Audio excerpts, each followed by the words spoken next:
लाल भी दुश्मनों की साजिश का जवाब अपनी गोलियों से दे रहा था। मेरी आंखें अब धुंधली हो रही हैं। हे भगवान, मुझे इतनी शक्ति दो कि इन सारे दुश्मनों का खात्मा कर ही तिरंगे में लिपटूं। रतन लाल ने दुश्मनों के कई सैनिक मार गिराए। उनकी पूरी टुकड़ी को उसने और उसके साथी सैनिकों ने पीछे हटने पर मजबूर कर दिया। लेकिन रतन लाल भी शहीद हो गया। तिरंगे में लिपटा उसका शरीर उसके घर पहुंचा।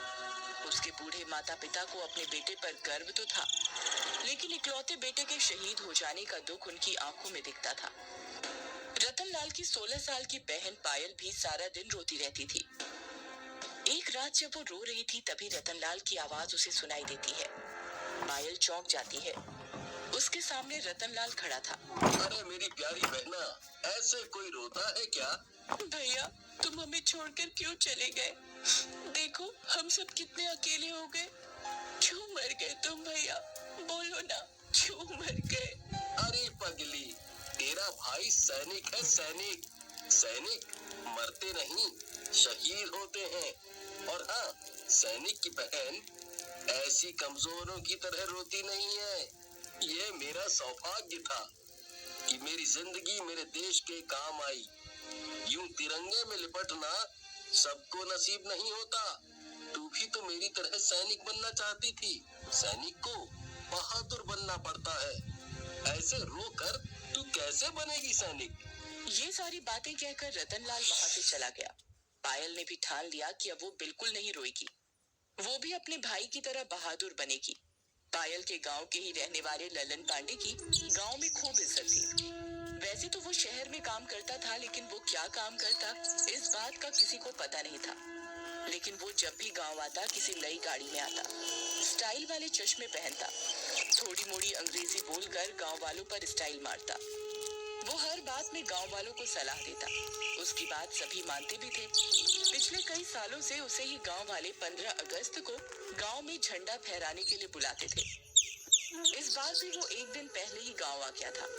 वो पायल के घर के बगल में ही रहता था। उसके आते ही लोगों ने उसे घेर लिया। वो कुछ लोगों को फेसबुक पर अपनी तिरंगे के साथ फोटो दिखा रहा था। वाह भैया, इस फोटो में तो एकदम सलमान खान लग रहे हो।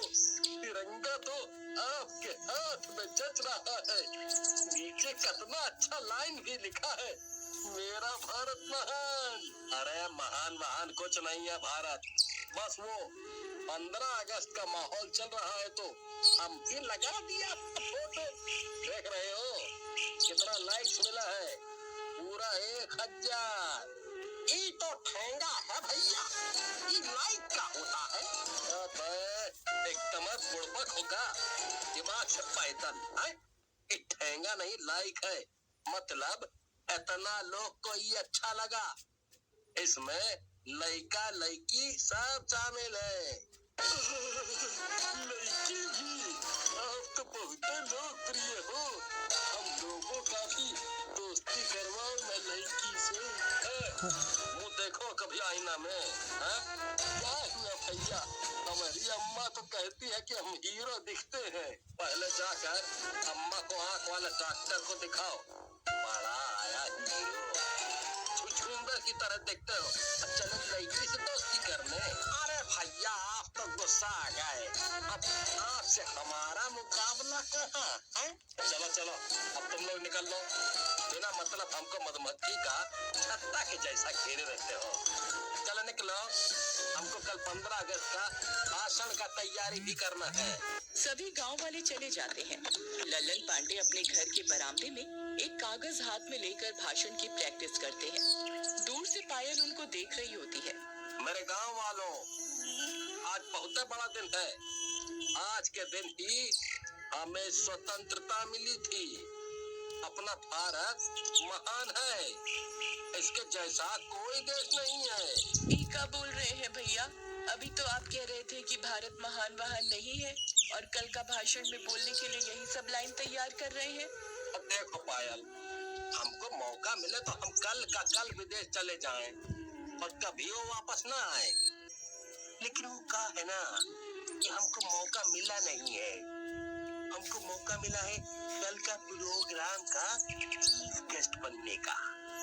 कल 15 अगस्त है, थोड़ा देशभक्ति नहीं जगाएंगे, देशभक्ति का बात नहीं करेंगे तो कौन हमारा भाषण सुनेगा? है? देशभक्ति सब एक दिन का खेल है पायल, तू नहीं समझे। पायल को लल्लन पांडे की बात समझ नहीं आती। वो घर चली जाती है और बहुत देर तक अपने भैया की तस्वीर को घूरती रहती है। उसी दिन लल्लन पांडे शाम को गांव के नुक्कड़ के चाय वाले की दुकान पर चाय पीने जाते हैं।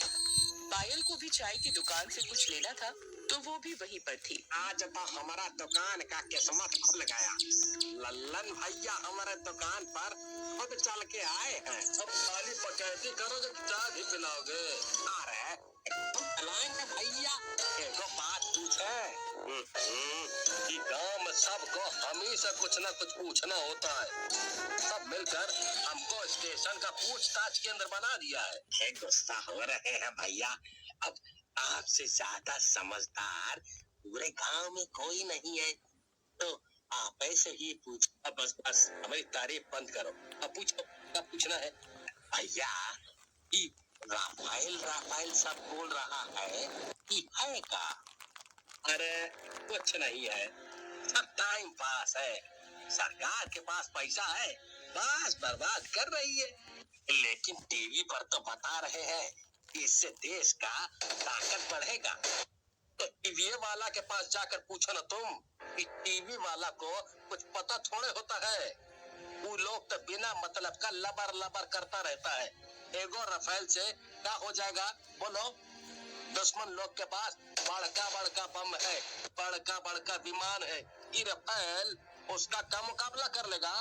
हम रहते सरकार में तो सरकार का पैसा बचा ले, कभी ना खरीदते ये राफेल वफेल। लल्लन भैया आप तो दिल्ली में रहते हैं ना, सरकार भी वहीं रहती है। आप काहे नहीं ये सब बात सरकार को बोलते हैं? अच्छा तुम एगो बात बोलो, अगर तुमको प्यास लगेगा तो तुम जाएगा ना कुआं के पास, कि कुआं आएगा तुम्हारे पास कि लो भैया प्यास लगी है पानी पी लो? कुआं नहीं आएगा ना। तो हम भी है कुआं। सरकार को जरूरत है हमारा सलाह का तो वो हमारे पास आए, हम काहे जाए?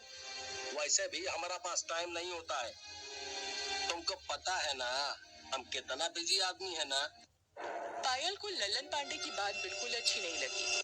जिस देश के लिए उसका भाई शहीद हो गया, उस देश के लिए लल्लन की ये बातें सुनकर उसे गुस्सा भी बहुत आया, लेकिन उसने उस समय तो उसे कुछ नहीं कहा। लेकिन ये सोच लिया कि समय आने पर वो इन सब बातों का जवाब लल्लन पांडे को देगी। अगला दिन 15 अगस्त का ही था। गांव वाले झंडा फहराने की तैयारी कर रहे थे। लल्लन भी तैयार होकर जहां झंडा फहराया जाना था वहां के लिए निकल पड़ा था। पायल भी उसके पीछे पीछे हाथ में तिरंगा लिए जा रही थी। उनके आगे आगे दो गांव वाले भी हाथ में तिरंगा लिए जा रहे थे। तभी एक गांव वाले के हाथ से तिरंगा छूटकर गिर गया। लल्लन ने ये देख लिया। अबे कुपोषण के शिकार, एक झंडा तुमसे नहीं संभलता, कुछ खाया करो बे।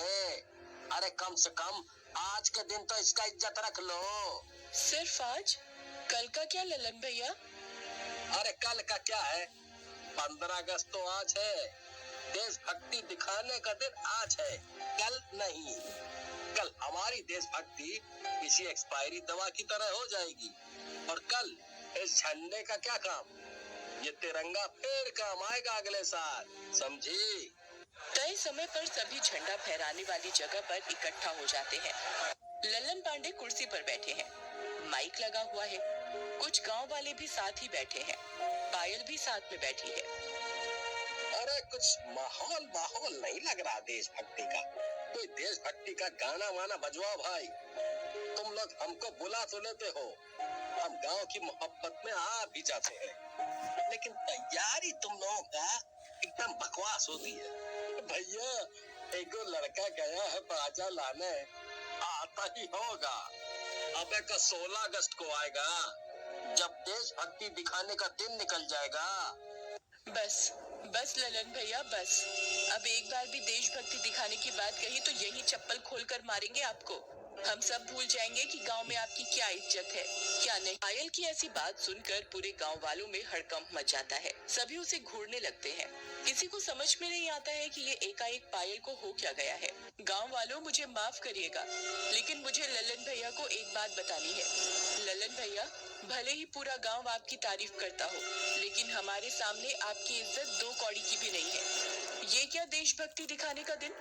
देशभक्ति दिखाने का दिन की माला जपे जा रहे हैं। ये कोई आम या अमरूद के फल पकने का समय नहीं है भैया। ये देशभक्ति है, इसका कोई दिन नहीं होता। देश और देशभक्ति हर सच्चे भारतीय के दिल में 24 घंटे धड़कती रहती है। हमने भैया दुश्मनों को मारते हुए 24 मई को शहीद हो गए थे। उन्हें क्या 15 अगस्त का इंतजार करना चाहिए था अपनी देशभक्ति दिखाने के लिए? गांव वालों, तुम लोग इसलिए हमको बुलाए थे। तुम्हें पता है ना हम कितना बिजी आदमी हूँ। हम 1 मिनट भी यहाँ नहीं रुकूंगा। 1 मिनट क्या, 1 सेकंड भी मत रुकिए। हमें आप जैसे लोगों की कोई जरूरत नहीं है। और ये क्या धोस देते हैं कि बिजी है। गांव वालों, मैं आपको बताती हूँ आपके ललन भैया क्या करते हैं। ये शहर में एक सेठ के यहाँ ड्राइवर है। उनके पास बहुत सी गाड़ियाँ हैं, इसीलिए ये उनकी गाड़ी समय समय पर लाकर स्टाइल मारते रहते हैं। ये क्या बकवास कर रही हो? बकवास मैं नहीं, आप करते हैं। राफेल को ऐसा वैसा बताते हैं। पता है, राफेल ने हमारे देश की शक्ति कई गुना बढ़ा दी है। बड़े से बड़ा दुश्मन भी आज हमसे मुकाबला करने के लिए 1000 बार सोचता है। पता है, इसे हर तरह के मिशन में भेजा जा सकता है। ये परमाणु हथियार तक ले जाने में भी सक्षम है। और आप कहते हैं ये फिजूल खर्च है। फिजूल तो आप हैं, आपके जैसे लोग हैं। अरे, तुम्हें राफेल के बारे में इतना सब किसने बताया? मेरे भैया ने। सैनिक कभी नहीं मरता, सैनिक शहीद होता है। शहीद होकर भी उसके दिल में देश ही होता है।